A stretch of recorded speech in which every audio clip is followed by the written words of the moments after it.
We're talking to Dr. LMadu, and the issue is democracy in Nigeria. And of course, Dr. LMadu, we promised that we'd give you an opportunity to speak to the issue of the upcoming election in Nigeria and some of the problems that are generally associated with that. And let's have you to do that now. Well, like I stated initially, the president hasn't said he's running, and he hasn't said he's not running.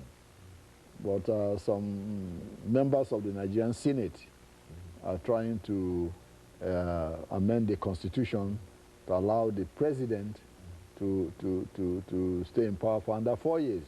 And of course, what does that do? The governors themselves in all the 36 states will also extend their mandate for under 4 years. As the situation stands now, majority of Nigerians are against this, this 4-year term extension, both for the president and the governor. As well as the governor. As well as the governors. Most Nigerians really think the governors themselves want to extend their own tenure so they can use that opportunity to cover their tracks for some, of the corrupt and criminal activities a lot of them have been engaged in which Mr. Obasanjo himself have been trying to stamp out, So that's very cynical. Nigerians are tired at the moment, of having political opportunists who do not have their interests in mind, trying to extend their terms in order, to stifle the people's democratic aspirations. You have about 3 major political parties in the country now. You have the PDP, the ANPP, and the APGA, who are the 3 predominant parties, each of them representing one or, part of the country or the other. The APGA is predominant in the east, the ANPP is predominant in the north, the PDP is supposed to be a national party, but it's a party that is riddled with corruption. So many of its leaders, have been removed from their jobs in the past few months. Some have ended up in prison. One of the governors was arrested in London in September. They found $1 million in his bedroom, $2 million, $2.5 million gold ring, $10 million in the bank in London, and half of his people can't even feed themselves, can't even go to school, don't have drinking water, don't have electricity, and somebody's gallivanting around the world, with stolen loot. And so you think that this is general, that many of the governors are involved in that kind of activity as well as the president? Absolutely. That's what President Obasanjo is trying to stamp out, but it's very difficult. It's been entrenched for long. Yes, most of the governors, at least half of the governors, are involved in some of these activities of plundering, the wealth of their different states. Some of them who came in with nothing, overnight in 4 years, they are millionaires, multi-millionaires, have houses all over the world, including the United States, and people are wondering, how can you be so rich overnight when you didn't have anything when you get in there? And that's been the problem. Most of them have refused to declare their assets. Something as simple as that, they won't do that. They don't want to say how much they are worth or how much they... Absolutely. Nigerians have been asking them, from the president to all the governors, to declare your assets so we know what you came in with and what you're living with. None of them will want to do that. You have governors still running their businesses while they're governors. Yes.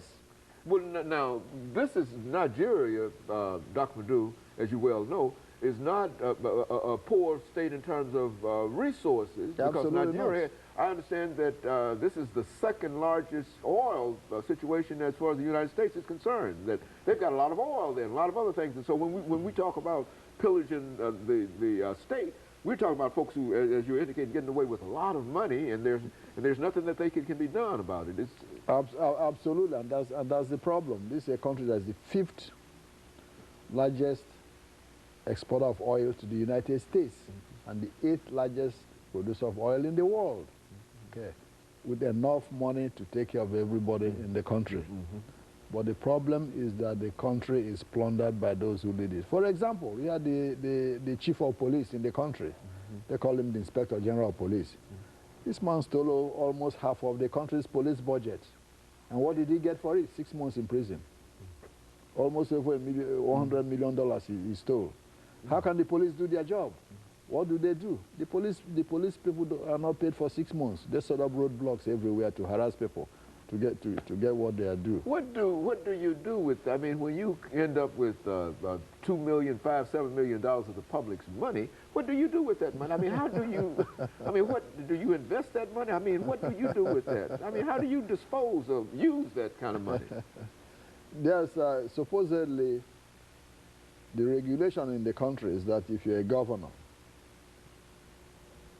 you are not supposed to have a bank account overseas. All the governors have bank accounts overseas.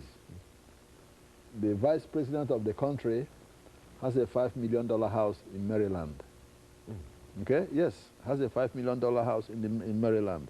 A few months ago, the FBI went to that house to search it for some illegal activities. Most of the governors have homes overseas, in London, in Berlin, all over. Why can't they invest in their own country? That's a good question. Yes. Why should a governor have houses in this country and want you to come and invest in his state? Now, if his state is so good to invest in, he should build a house over there. Doesn't it make sense? Okay. Now, the loot that is plundered and sent overseas, whom does it benefit? The banks directly stored over here, not in the country. Why can't they invest the money over there in the country that they stole? No, because they are worried that when they're overthrown, people will want to get that money back. So what do? They come here and put the money. So what some of us have been advocating is this. A, the State Department should start denying visas to those governors who either have been proven to be guilty of corruption or there's perception amongst the people that they've been stealing money until they prove otherwise. Yeah, because what happens?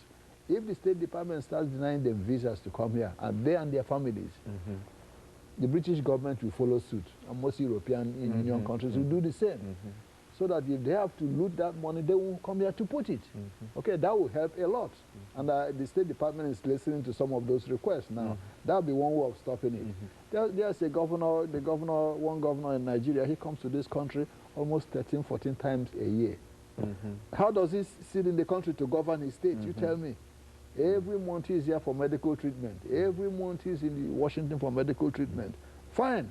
If you are so sick, what do you do if you're a governor? You build a good hospital for yourself. Does it make common sense? No, they won't do that. They have enough money to do that.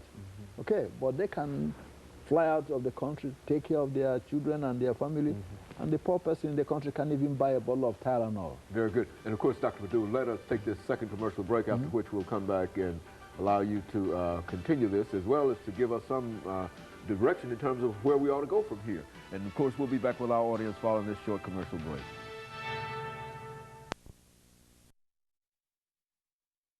We're talking to Dr. LMadu.